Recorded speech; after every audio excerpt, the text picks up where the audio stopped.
बोला कि विशाल बाबू फांसी लगा के इति करत रहन, तो हमने आई नहीं तब विशाल बाबू वही पे सुतावर रहन। हाँ, दिखाइए। हाँ, ऐसे था, ऐसे लटका हुआ था और ये ढीला था कि लूज था? ढीला था, पैर जमीन में सटा हुआ, ऐसे सटा हुआ था। नमस्कार, अभी हम लोग का मौजूदगी पूर्वी चंपारण जिले की लखौरा थाना के पकही गांव में है। यहाँ से ऐसी घटना निकल के सामने आ रही है, शायद से सुनिएगा तो पैरों तले जमीन खिसक जाएगी। मिली जानकारी अनुसार ग्रामीणों को बताना है कि एक 19 वर्षीय युवक को मार करके फंदे से लटका दिया जाता है। किस प्रकार से लटका दिया जाता है, पूरी रिपोर्ट क्या है यहाँ की, ग्रामीणों से जो है जानकारी जुटाने का प्रयास करेंगे। सबसे पहले वहां का दृश्य दिखाने का प्रयास करेंगे जहां पे उस लड़के को मार करके फंदे पे लटका दिया गया था। थोड़ा कैमरे लेकर के आप इधर चले आइए। देख सकते हैं वही वो परिवार का घर है जो देखा जाए तो सदा के लिए एक बेटा छोड़ करके शमशान घाट में चला गया है। थोड़ा चले आइए आप विवेक बाबू, दिखाइए। इसी रूम का घटना है। वह कहीं ना कहीं व्यक्ति जो है कुछ साजिश के तहत 2-4 आदमी आते हैं और मार करके इसी पंखे में जो है लटका देते हैं। यहाँ पे फोटो में देखिएगा तो आप लोगों को स्पष्ट मालूम हो जाएगा कि किस प्रकार के साजिश के तहत उस लड़के को हत्या किया गया है। युवक था जो ऐसे था और ऐसे था। नीचे करके दिखाइए, कैमरे नीचे करके। क्या ऐसे आदमी मर सकता है? अगर फंदे पे लटकता है तो कोई आदमी का पैर इतना हाइट रहेगा तभी भी जो है वो मर सकता है। ऐसे था, दिखाइए थोड़ा विवेक बाबू, ऐसे दिखाइए। ऐसे कुर्सी था और युवक जो था ऐसे था। अब बताइए, जब जमीन से टच हो जाएगा तो आदमी मर पाएगा क्या? वैसे थोड़ा भैया गमछा दे दीजिए, आप गमछा दीजिए। कैसे था थोड़ा बताइए, कैसे था? हाँ, दिखाइए। हाँ, ऐसे था, ऐसे लटका हुआ था और ये ढीला था कि लूज था? ढीला था, पैर जमीन में सटा हुआ, ऐसे सटा हुआ था। बिल्कुल सही बात है। निशान यहाँ है जबकि यहाँ होना चाहिए। निशान एकदम यहाँ है, यहाँ पतला निशान है। हाँ हाँ, जबकि ये बेडशीट के चादर लपटा हुआ था पूरे इतना मोट। हाँ। तो निशान पतला यहाँ कैसे हुआ जब इसको ऐसे विपरीत दिशा से बना हुआ? अब बताइए, जब आदमी जब फंसरी पे लटकता है ना, वो हम नहीं दिखा सकते हैं। जब फंसरी पे लटकेगा तो जब तक ये टेटुआ नहीं दबाएगा तब तक आदमी की जान नहीं जाएगी। अब दिखाइए, इस दने जो रस्सी था, इस दने कहीं ना कहीं भाग था, वो रस्सी का दबाव सिर्फ इस पे आएगा। इस पे आप अगर आप दबाव देते हैं तो आदमी मर सकता है क्या? कहीं ना कहीं इस पे जब तक आप दबाव न दीजिएगा तब तक आदमी की जान नहीं जाएगी। आज ये थोड़ा दिखा दीजिए। तमाम लोगों की भीड़ है यहाँ पे, सभी लोग शोक में डूबे हुए हैं कि आखिरकार ये हुआ तो हुआ कैसे। के बानी लोग उनकर आंटी जी बनी। आंटी जी बानी, क्या नाम रहा? विशाल कुमार। विशाल कुमार जी। कब की घटना? जी हमने के 8 तारीख की घटना बटी। 8 तारीख की घटना जी। मालूम कब चलो? हमने के शुक्रवार के परसों पता चला। परसों पता चलो। अच्छा, घर में केहू ना रहे का जे वक्त लाश मिलल ना रहे? सब केहू कहाँ रहे? जी हमने के ओने घर बटे। अच्छा, गांव में घर बैठे। अच्छा, मने केंती कोशिश कहीं तो भनक मिलल हुई ना कि विशाल बाबू मतलब नैखन?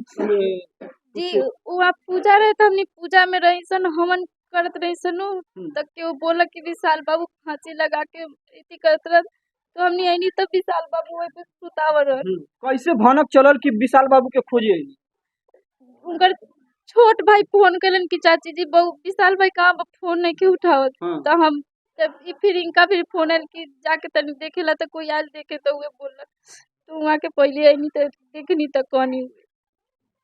उनके अंकल जी हैं, उनसे विशेष कुछ जानकारी जुटाएंगे। कैसे हुआ था भैया, ये थोड़ा विस्तार से बताइए। जैसे 8 तारीख के रात्रि में 10 बजे के करीब में यहाँ वृंदावन का टीम आया हुआ था। यहाँ भागवत कथा हो रहा था। उस कथा में हम लोग बैठे हुए थे, उस कमेटी में भी थे, पूजा कमेटी में। तो उस समय वो लड़का वहाँ था, पूजा में प्रेजेंट था और मेरे पास था। तो पूजा देख रहा था तो सब लोग तो उत्साह में था। हर घर का सब व्यक्ति, लेडीज जेंट्स बच्चा सब लोग उसमें शामिल होता था। पर डे का यही कहानी था। पूजा का भागवत कथा का टाइम था 8 बजे से 11 बजे तक सब लोग वहाँ पहुँच जाता था।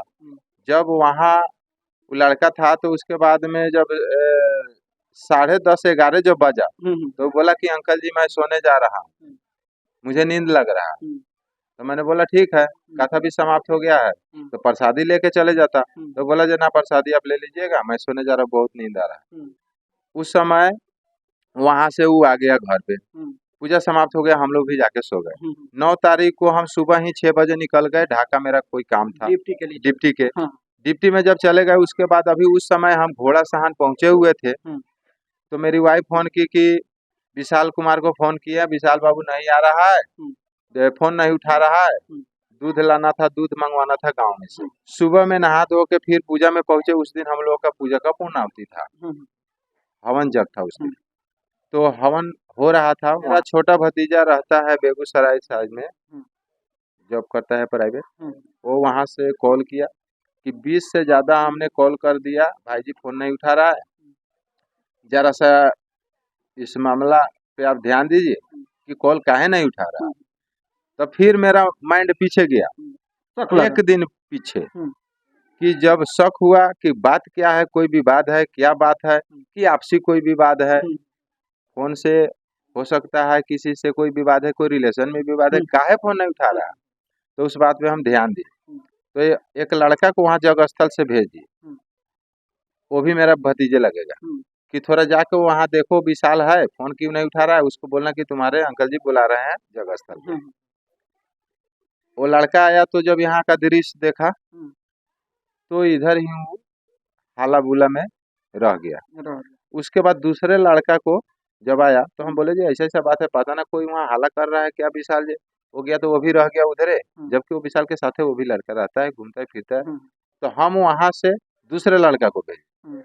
तब तक मेरा भतीजा फोन कट करके मेरे पास से और मेरे ही घर के मेरे चचेरे भाई के पोते के पास फोन कर दिया कि उसका नाम गोलू है, कि जाके थोड़ा आप देखो कि चाचा जी जग में, थोड़ा आप भी जाके देखो कि विशाल भाई जी फोन क्यों नहीं उठा रहा।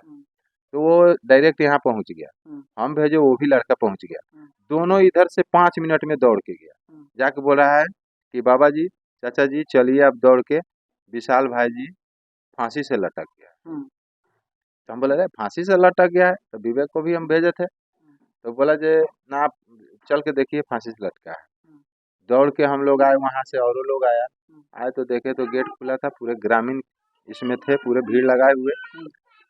तो फांसी से वो लटका हुआ था। उस समय हम देखे कि उसका एक पैर खटिया पे, एक पैर जमीन पे सटा हुआ है, पूरा सपोर्ट में है, और गर्दन में उसके चादर बांधा हुआ है बेडशीट का, और उल्टा बांधा हुआ है। जैसे उसको ऐसे पीछे के तरफ होना चाहिए, तो वो साइड में ऐसे बांधा हुआ है, वो लूज था। उसके बाद हम वहाँ का सब सिस्टम देखे तो लगा हमको कि कोई सामान अस्त व्यस्त नहीं था, कि ये अपना से सुसाइड नहीं किया है, ये हत्या है, किसी ने मार करके इसको लटका दिया है। ये बात हम गांव समाज के लोग को भी बोले, लोग भी यही बात बोला। उसके बाद उस समय हम थाना को भी सूचना दिए, और जब प्रशासन आया और हम पूछे, वो लड़का सबसे भी पूछे कि गेट बंद था कि क्या था। लड़का सब हमको बोला जो नहीं, गेट सटाया हुआ था, गेट सटाया हुआ, अंदर से सिटकिली नहीं लगाया हुआ था ना, बाहर से बाहर से सीधे सटाया हुआ था। उसके आगे पर्दा है, किसी को दिखाई नहीं दिया। उसके बाद में छत पे चढ़े, छत पे देखे कुछ सामान बिखरा पड़ा हुआ था, इधर गमला उमला तोड़ फोड़ हुआ है, अभी भी आप देख सकते हैं। उसके बाद पुलिस आया, उसका शिनाख्त किया। हम लोग भी पहले देख चुके थे कि उसका पूरे बॉडी पे मार का चोट का निशान, पीठ पे चोट का निशान, जंघा पे, घुटने के नीचे, मतलब पूरा मार के पूरा काला काला निशान था। बहुत उसको टच किया गया था। उसके बाद में उसके पर्सनल पार्ट में मोजा का जो ऊपर का जो भाग होता है, उसको काट करके उसमें 2 रबड़ लगा के उसका मुंह जाम करके, और उसके पर्सनल पार्ट में पहना के, और उसके ऊपर रबड़ लगा दिया गया था, वो अंदर पैंट के नीचे लगा दिया गया था। प्रशासन भी आया तो देखा इस दृश्य को, तो प्रशासन बोला कि ये तो देखने से यहाँ स्थिति को मर्डर लगता है, साजिश के तहत मर्डर लगता है। विशेष हम जांच करवाएंगे, यदि मर्डर है, इसमें किसी का हाथ है, उसके ऊपर कानूनी कार्रवाई होगा, उसको कड़ी से कड़ी सजा हम दिलवाएंगे। क्या लगता है प्रेम प्रसंग जुड़ी मामला तो नहीं है, किसी से बात तो नहीं करते थे? ऐसा देखिए, वो तो यहाँ अकेला रहता था, मेरे साथ नहीं रहता था। कभी कोई आवश्यकता हुआ तो जाके हमको बोलता था कि चाचा जी हमको कोई आवश्यकता है, मुझे कोई आवश्यकता हुआ तो उसको बुलाते थे। तो एक गार्जियन एक बच्चे से तो विशेष बात नहीं कर सकता है ना, उतना मेरे पास टाइम है। रह गया कोई उलझन है तो उस पर विचार किया जाता है। वो यदि स्वतंत्र है तो उसमें कोई विचार नहीं करने का समय है। तो वो अपना पढ़ाई कर रहा है, हम समझ रहे हैं वो पढ़ाई कर रहा है। रह गया प्रेम प्रसंग का मामला, तो गांव समाज में यदि मेरे समाज के लोग के बीच कोई ऐसा बात आया हो, कोई प्रश्न आया हो, चाहे कोई लड़की वाले को ये प्रश्न डाला हो, चाहे कोई विरोध किया हो इस मामला पर, या कोई हमारे पास इस मामला को लेके आता, इस चीज को कहता, विरोध करता कि आपका लड़का ऐसे कर रहा है, ऐसी कोई घटना सामने नहीं आया, ना अभी तक आया है। समाज में भी आप पूछ सकते हैं, इस बात पर कभी भी चर्चा नहीं हुआ है। अब उसके मरने के बाद में मोबाइल भी ट्रेस में हमने दे दिया है। मोबाइल में यदि वैसा कोई मामला आता है, नहीं आता है, क्या आता है, वो तो अलग का बात है, उसमें तो जो हकीकत होगा आएगा। लेकिन अभी स्थिति जैसा था, एकदम उसको मर्डर करके ले आकर के उसमें टांग दिया गया था।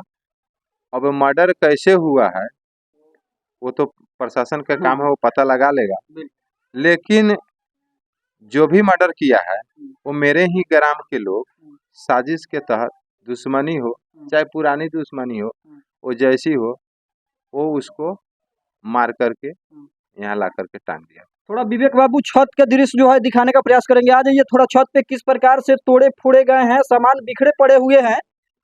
कहीं ना कहीं अपराधी प्रवेश करते हैं घर में। 3 से 4 व्यक्ति 5 व्यक्ति है तो हम अनुमान लगा सकते हैं। वैसे अनुमान देखा जाए तो एक आदमी से एक आदमी की मर्डर नहीं हो सकती है, जान नहीं ले जा सकती है। हाँ दिखाइए। हम आपको एक चीज दिखाना चाहते हैं कि आप अंदर घर में भी देखे हैं, अभी तो उसका क्रियाक्रम चल रहा है, तो सर सफाई होगा ही। इस छत पे यहाँ के लोगों से, इस बच्चे से, मेरे समाज के लोगों से पूछ लीजिए कि कितने वो फ्रेश रहता था, बिना नहाए किसी दिन खाना नहीं खाता था, और जितना वो साफ सुथरा घर को रखता था उतना लेडीज एक नहीं रख सकता है जो घरनी होती है। इस छत पे उसी का झाड़ू लगाया गया है, इस पे कोई अभी झाड़ू नहीं लगाया है। पूछ लीजिए इस बच्चे से, यहाँ के लोगों से। जब इस छत पे एक घर नहीं है, प्रशासन भी इस चीज को देखा, तो यहाँ गमला टूटा हुआ, मिट्टी बिखरा हुआ है, और यहाँ गमला टूटा हुआ, इस छत पे वो कैसे रहने देता? इससे क्या प्रतीत नहीं होता है जी इस घटना को अंजाम दिया गया है, आदमी ऊपर से भागे या नीचे से भागे या कहीं से आए, इस सामान को अस्त व्यस्त किया है। पुरानी दुश्मनी कोई है क्या? पुरानी तो ऐसे दुश्मनी हमको यहाँ है, बहुत लोगों से है। रह गया कि हम लोग ये नहीं सोचते थे कि किसी से मेरा कोई पुरानी दुश्मनी है। गांव है, समाज है, एक जगह है, अपना परिवार है, तो उसमें भी कभी किसी से कुछ हो जाता है। लेकिन इस पे आदमी ये चीज नहीं माइंड में लाता है कि किसी का हत्या कोई कर दे, या हम कर दे, या मेरा कोई कर दे। ये कभी नहीं सोचे थे, ना कभी हम सोचते हैं। एक जगह है तो कभी तो ढाबा लड़िए जाता है, कभी विवाद होइए जाता है, फिर उसी समाज में रहना है तो आदमी फिर शांत हो जाता है, चाहे हम हो या दूसरा हो। विशाल बाबू कहीं ना कहीं घर को अच्छी से जो है साफ सुथरा रखते थे, उन्हीं के जो है ये छत बहारा हुआ है। अब बताइए विशाल बाबू जब इतना सुरक्षित अपने घर और अपने छत को रख सकते हैं तो ये टूटे फूटे कैसे देख सकते हैं? कहीं ना कहीं अपराधी आते हैं, तोड़ फोड़ करते हैं, उसके वजह से नीचे जाते हैं। नीचे जाने के दौरान जो है हाथापाई होता है, मारा पीटी होता है, और कहीं ना कहीं प्राइवेट पार्ट में इंजेक्शन लगा दिया जाता है। इंजेक्शन लगाने के बाद विशाल बाबू की मौत हो जाती है। उसके बाद जो है फंदे से लटका दिया जाता है। दिखाइए, यही बिखरा पड़ा गमला हुआ है, देख सकते हैं किस प्रकार से बिखरा हुआ है। थोड़ा चले आइए नीचे। इस वीडियो को देख करके आप लोगों का मन क्या कहता होगा, कमेंट सेक्शन में जरूर बताइएगा कि यह घटना कैसे देखने को मिल रही है। कहीं ना कहीं बाहर की आदमी, पटना, दिल्ली, मुंबई का आदमी विशाल बाबू के घर में आकर के विशाल बाबू को तो मारेंगे नहीं, कहीं ना कहीं उनके अंकल जी को बताना है कि गांव के लोगों ने साजिश बना करके हमारे विशाल बाबू को मार दिए हैं। वैसे इस केस के रिलेटेड जो भी नया अपडेट निकल के आ रहा है वो सभी आप लोगों तक पहुंचाने का प्रयास करेंगे। बने रहे ST न्यूज़ से, तब तक के लिए बहुत बहुत धन्यवाद।